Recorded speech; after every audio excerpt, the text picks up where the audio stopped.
黄金，这个就是黄金。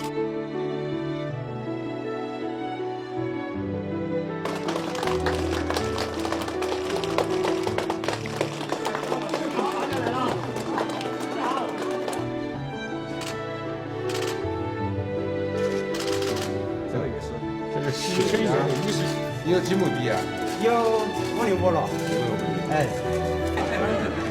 哎，你也慢慢的。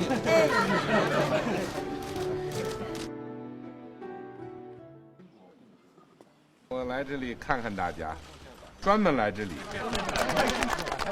坐飞机、坐火车、坐汽车，哎，这个换了3种交通工具，到你们这里啊。谢谢你。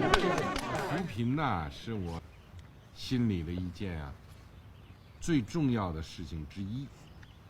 这个国家日新月异的发展，但是我们回过头来看看，还有没有生活困难的老百姓？你发展呢，一定要共同富裕，不能出现两极分化。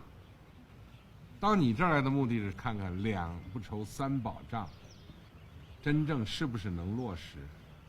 不愁吃不愁穿，是。你看你们现在穿的都不错嘛，吃也不愁了，这我觉得，我心里还是有底。